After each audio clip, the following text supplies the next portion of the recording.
ఇస్తామని చెప్పి ఏకగ్రీవంగా తీర్మానం చేసి గవర్నర్ కు రాష్ట్రపతికి బిల్లులు 3 నెలలు ఒకసారి అయింది, ఒకసారి 1 ఇయర్ అయిపోతుంది.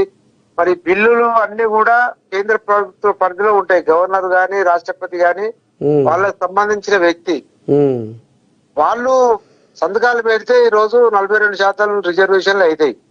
అట్లా కానప్పుడు వాళ్ళు చేయాల్సింది ఏంటంటే రాజ్యాంగ సవరణ చేయాలి. మనకు రాజ్యాంగంలో బీసీలకు సంబంధించి ఎక్కడ కూడా రిజర్వేషన్లు ఇవ్వాలి అని చెప్పి చట్టం దాల్చలేదు కాబట్టి మరి సుప్రీంకోర్టు గైడ్ లైన్స్ 50% మించొద్దు సీలింగ్ అని చెప్పి సుప్రీంకోర్టు గైడ్ లైన్స్ ఉంది కాబట్టి ఆ గైడ్ లైన్ దాటాలంటే రాజ్యాంగ సవరణ జరగాలి. ఆ రాజ్యాంగ సవరణ చేయాల్సింది ఏంటంటే బీజేపీ ఇప్పుడు కేంద్రంలో అధికారం ఉంది కాబట్టి ఆ కేంద్ర ప్రభుత్వము నరేంద్ర మోడీ మరి దాని మీద చర్చ పెట్టి ఇప్పుడు 300 మంది రాజ్యసభ అదే విధంగా అస్సాం పార్లమెంట్ లో కాంగ్రెస్ వాళ్ళు కూడా మద్దతు తోటి మరి ఎన్డీఏ ప్రభుత్వం బిల్లు పెట్టగలిగితే అన్ని పార్టీలు తెలంగాణ బిల్లుకి అయితే ఏ విధంగా సపోర్ట్ చేసిరో ఈ బీసీ బిల్లు 42% కూడా ఆ విధంగా మద్దతు దొరుకుతుంది.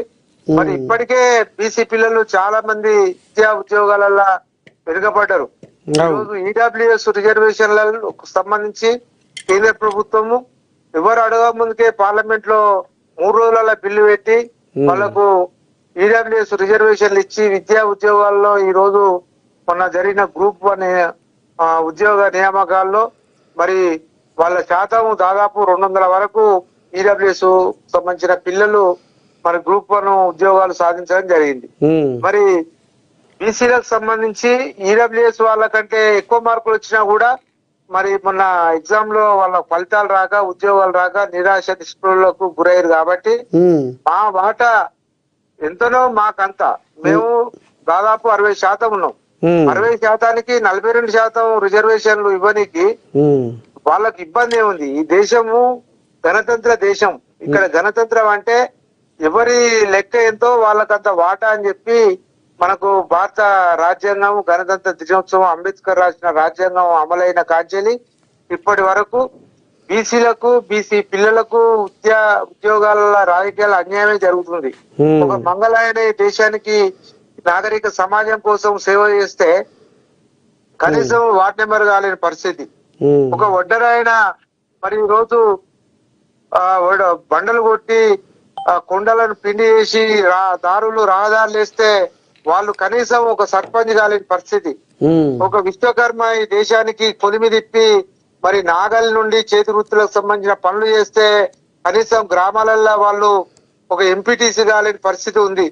ఇట్లా పూసలోళ్ళు మంగం తర్వాత బెస్తోళ్ళు ఇట్లా చాలా సబ్బండ కులాలకు సంబంధించిన బీసీ జాతులు ఈ రోజు కనీసం చట్టసభల అడుగులు కూడా గడపలు కూడా చూడలేని పరిస్థితి దేశంలో ఉంది. మరి ఈ దేశం అభివృద్ధి సాధించాలంటే బీసీలు 60% ఉన్న వాళ్ళు అభివృద్ధి సాధించిన రోజే దేశం అభివృద్ధి చెందుతుందని చెప్పి మాన్యశ్రీ కాన్శీరామ్ కూడా మరి ఎప్పుడో చెప్పిండు. మహాత్మా గాంధీ కూడా గ్రామ స్వరాజ్యాలు ప్రజలు అంతా కూడా గ్రామాలు అభివృద్ధి చెందితేనే మరి బీసీలు అభివృద్ధి చెందితేనే మన దేశం అభివృద్ధి చెందుతుందని చెప్పి ఆయన చేనేత రత్నం తిప్పి దేశ స్వాతంత్ర ఉద్యమంలో బడుగు వర్గాలను ఆయన ఎంబడి పెట్టుకొని తిరిగిండు. కానీ రాజ్యాంగంలో ఎస్సీ ఎస్టీలకు వాళ్ళ జనాభా ఎంత ఉందో అంత రిజర్వేషన్ అయినాయి. అగ్రకులాలు ఉన్నత వర్గాలు సంపదతోటి భూమి వాళ్ళ పలుకుబడితోటి దేశాన్ని ఏలుతూ వచ్చిర్రు. మరి చేతి వృత్తులను నమ్ముకున్న ఈ బీసీలు గాంధీ ఉన్నప్పుడు మంచిగానే ఉన్నాయి వృత్తులన్నీ. కానీ క్రమేపీ చేతి వృత్తులన్నీ దెబ్బతిని ఈ రోజు గ్రామీణ ప్రాంతాల్లో ఈ రోజు దళితుల కంటే వెనుకబాటు బీసీ కులాలనే ఎక్కువ పెరిగింది. మరి పేదరికం కూడా పెరిగింది. అనేక మంది అనేక రకాలుగా ఇబ్బందులు పడుకుంటూ వృత్తులను కోల్పోయి సరైన ఉద్యోగాలు లేక సంపద లేక భూములు లేక జాగాలు లేక మరి వలసలు కూడా ఈ రోజు బీసీలకు సంబంధించిన ప్రజలే ఎక్కువ పట్టణ ప్రాంతాలకు అనేక ప్రాంతాలకు వలసలు పోయి చాలా దుర్భర జీవితాలను అనుభవిస్తున్న సమయంలో మరి రాజ్యాంగబద్ధంగా రావాల్సిన హక్కులు వచ్చిన రోజే సంపదలో మన రాష్ట్ర బడ్జెట్ లో వాటా వచ్చిన రోజే వీళ్ళు అభివృద్ధి చేస్తారని మరి ఇది అన్నిటికీ ఈ సమస్యలకు పరిష్కారము రాజ్యాంగంలో 9th షెడ్యూల్ లో పెట్టి 42% రిజర్వేషన్లకు చట్టం తీసుకొస్తేనే సాధ్యమవుతుందని చెప్పి నేను Ambala Narayana Goud BC political front గా ఈ రోజు రాష్ట్ర ప్రభుత్వాన్ని కేంద్ర ప్రభుత్వాన్ని డిమాండ్ చేస్తున్నా. అన్న మరి ఇప్పుడు ఎవరెవరు మద్దతు ఇస్తురే, ఎవరెవరు వస్తారు లీడర్లు మీకు మద్దతుగా?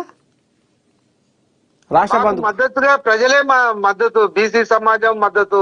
ఇప్పుడు లీడర్లు కూడా కలిసిరుగా మీరు? ఇప్పుడు బీజేపీ భవన్ పోయిర్రు, బీఆర్ఎస్ భవన్ పోయిర్రు, ఇటు కాంగ్రెస్ గాంధీ భవన్ పోయిర్రు, మరి అందరినీ కలిసిరు కదా. ఇప్పుడు ఎవరెవరు వస్తారు మరి మీ రాష్ట్ర మీరు ఇచ్చిన అన్ని పార్టీలు పాల్గొంటున్నాయి. ఈ రోజు వాళ్ళ